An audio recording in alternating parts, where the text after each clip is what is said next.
Fast bowlers को फायदा होगा तो क्या भारतीय टीम को जसप्रीत बुमराह की कमी और ज्यादा खलेगी? शिखर धवन कुछ कह रहे हैं, और चैंपियंस ट्रॉफी की जब बात होती है तो शिखर धवन का नाम आना ही आना है, जिस तरह का उन्होंने परफॉर्मेंस किया है।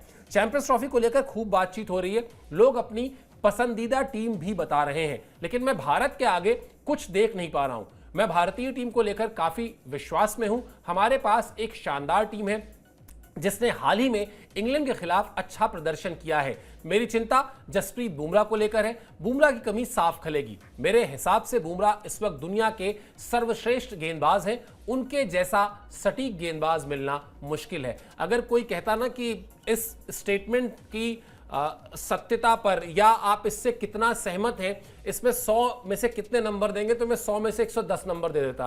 क्यों? क्योंकि ठीक है, स्पिनर्स बहुत सारे गए हैं, 5 स्पिनर्स गए हैं, बड़ा अच्छा वेरिएशन भी है उनके अंदर, वैरायटी भी है उनके अंदर, लेकिन अगर इन कंडीशंस में जहां हल्की बारिश भी हुई है, अगर जसप्रीत बुमराह होते तो फिर शायद हम लोग अभी से ही कहते कि भारत फाइनल खेल रहा है, और खेल ही नहीं रहा है बल्कि जीत भी रहा है। सर जसप्रीत बुमराह, मैं कहता हूं बारिश नहीं भी होती तो और फ्लैटेस्ट ऑफ ट्रैक होता, फिर भी मैं जसप्रीत बुमराह अगर होते तो जसप्रीत बुमराह के साथ जाना बिल्कुल, मतलब सर ये जाहिर सी बात है कि ऐसे खिलाड़ी हैं, ऐसे गेंदबाज हैं, मैं तो पहले भी कह चुका हूं, once in a century, decade भी नहीं, वंस इन अ सेंचुरी वाले गेंदबाज हैं उस तरीके के, अक्रॉस फॉर्मेट, जितने सेंस इनको है गेंदबाजी की अभी इस समय वर्ल्ड में किसी भी गेंदबाज को नहीं है। मुझे लगता है कि टीम इंडिया को बहुत ज्यादा मिस करने वाली है जसप्रीत बुमराह को टीम इंडिया, और कहीं ना कहीं बुमराह का मतलब कोई आप किसी भी स्पिनर को लेके आ जाइए, कोई भी तेज गेंदबाज हो, बुमराह की जगह आप 2 तेज गेंदबाज खिला लीजिए, वो इंपैक्ट नहीं मिलने वाला है जो बुमराह की गेंदबाजी से। और ऊपर से ये जो बारिश हो गई है, इसके बाद बुमराह कितने लीथल हो जाते, शायद ये टीम इंडिया मैनेजमेंट सब कोई बेहतर तरीके से जानता है। इनफैक्ट खुद जसप्रीत बुमराह के मुंह में पानी आ रहा होगा कि यार इस विकेट पे काश मैं फिट होता तो मैं क्या कर सकता था। जसप्रीत बुमराह के रहने से हमने देखा है कई मैचों में, जब भी 2023 का वर्ल्ड कप ले लेते हैं, जब भी हमें विकेट की दरकार थी, मिडिल ओवर्स में कोई पार्टनरशिप लग गई, हम बुमराह को लेके वापस आते हैं और एकदम से हमें विकेट मिलती है।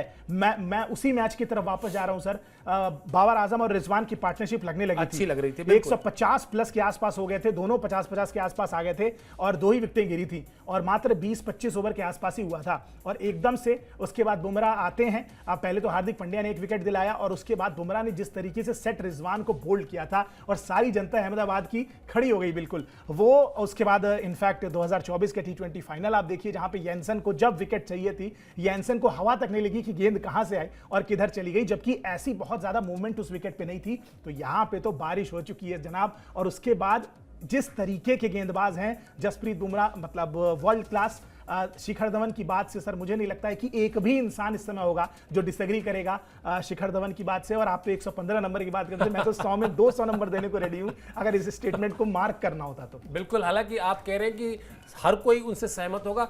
बीसीसीआई के जो सेक्रेटरी हैं उन्होंने कहा था नहीं कोई फर्क नहीं पड़ता, बुमराह नहीं है तो भी कोई फर्क नहीं पड़ता। एक स्टेटमेंट थी अजीब स्टेटमेंट जिसको लेकर कई लोगों ने कहा भी कि इस स्टेटमेंट की कोई जरूरत नहीं थी, क्योंकि बुमराह क्या है और वो इस समय किस लय में है, उन्होंने भारतीय टीम के लिए हाल फिलहाल में क्या किया है, ये भी आयुष ने आपको बता दिया। वो चाहे 2023 का वर्ल्ड कप हो, चाहे वो 2024 का T20 वर्ल्ड कप हो, और लास्ट में जिस तरह से 18, 19 और 20 ये जो 3 ओवर लास्ट के होते हैं वो जिस तरह से फेंके गए, उसमें कोई तोड़ ही नहीं है। मतलब बुमराह इस वक्त वाकई में किसी भी कप्तान के लिए धरोहर है। चलिए, बुमराह नहीं है अब तो खैर उस पर क्या ही बात करना, उनकी तारीफ हो जाए जितनी वो उतनी कम है, लेकिन है नहीं, कड़वा सच यही कि नहीं है बुमराह। क्या ये पॉसिबिलिटी इस मौसम के बाद मतलब बनती आपको दिख रही है कि जो हम ये सोचकर गए थे कि हमको हमारे प्लेइंग 11 में 3 स्पिनर दिखाई देंगे, जिसमें एक स्पिनर जो है वो ऑलराउंडर की हैसियत से खेल रहा होगा, या हो सकता है 2 स्पिनर ऑलराउंडर की हैसियत से खेल रहे हो और एक स्पिनर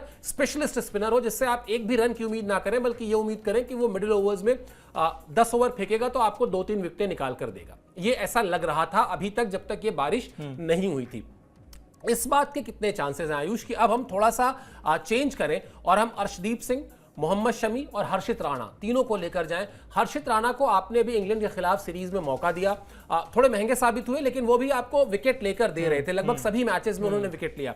और आप अपने स्पिनर्स को जो 3 की जगह 2 करें और फास्ट बॉलर्स को 2 की जगह 3 करें, इसके चांसेस लगते हैं क्या? और क्या मौसम कह रहा है कि ऐसा करना चाहिए, आपको लगता है? सर मौसम तो बिल्कुल कह रहा है कि ऐसा करना चाहिए। अगर इस तरीके के बारिश के हालात हैं मुझे लगता है बिल्कुल करना चाहिए। और यहाँ पे हार्दिक पांड्या का रोल बड़ा क्रूशियल हो जाएगा। चौथे पेसर का काम वो करेंगे, लेकिन मुझे नहीं लगता है कि टीम इंडिया सर इस सेटअप के साथ जाएगी। टीम इंडिया को जितना हमने देखा है, बैटिंग में डेप्थ लेके टीम इंडिया जाती है, ये एक सोच हमेशा रहती है। सवाल यह है कि क्या जरूरत पड़ेगी तो कुलदीप यादव को भी बाहर किया जा सकता है। मतलब ऐसा हो सकता है कि केवल 2 ऑलराउंडर जो हैं, यानी कि अक्षर पटेल और जडेजा, इन दोनों के साथ ही टीम जा सकती है अगर आपको इंक्लूड करना है तीसरा पेसर, लेकिन मुझे नहीं लगता है ऐसा होगा। कुलदीप यादव एक स्पिनर तो एटलीस्ट रहेगा ही टीम में।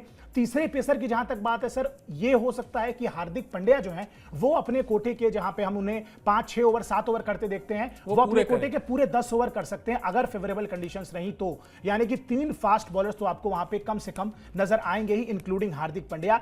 चौथा पेसर इंक्लूड करेंगे नहीं करेंगे ये एक बड़ा सवाल है। और टीम इंडिया जिस तरीके के अप्रोच के साथ पोस्ट गंभीर एरा जा रही है कि हमें बैटिंग में डेप्थ चाहिए, हमें ऐसे गेंदबाज चाहिए जो बल्लेबाजी भी कर सके, मुझे नहीं लगता है कि सर तीनों पेसर को एक साथ इस्तेमाल किया जाएगा। जो फेवरेबल कंडीशंस, बिल्कुल अगर बारिश, हालांकि वहां पे धूप भी दोपहर में अच्छी खासी हो रही है, अब गर्मी का मौसम आ चुका है, ऐसा लग रहा है गर्मी हो रही है, हवाएं थोड़ी ठीक ठीक चल रही हैं, ठंडी उतनी गर्म नहीं चल रही है, वरना गर्मी आ चुकी है दोपहर में। अब इसीलिए इंपॉर्टेंट ये हो जाता है कि वहां पे अगर बारिश हुई है, उसके बाद बारिश के बाद किस तरीके का मौसम रहता है, क्या ये बारिश थोड़ी और कंटिन्यू होगी, उस पर भी चीजें डिपेंड करेंगी। लेकिन जो टीम इंडिया का माइंडसेट हमने पिछले कुछ महीनों में देखा है, मुझे नहीं लगता है कि 2 स्पिनर के से ज्यादा हम खिलाएंगे, और मतलब 2 fast bowler, prime fast bowler के साथ जाएंगे। तीसरे पेसर हमेशा हार्दिक पांड्या होने वाले हैं। 4 पेसर्स के साथ जाना बहुत, वो साउथ अफ्रीकन कंडीशन बिल्कुल हो जाए तो बात अलग है, वरना मुझे नहीं लगता है कि टीम इंडिया दुबई में 3 पेसर्स के साथ जाने वाली है सर फुल टाइम। बिल्कुल, और फिर वही घूम फिर कर बात आ जाती है कि कहने के लिए टीम गेम है, लेकिन देखिए कैसे सिर्फ एक गेंदबाज के ना होने से कितने सारे समीकरण आपको बदलने पड़ जाते हैं।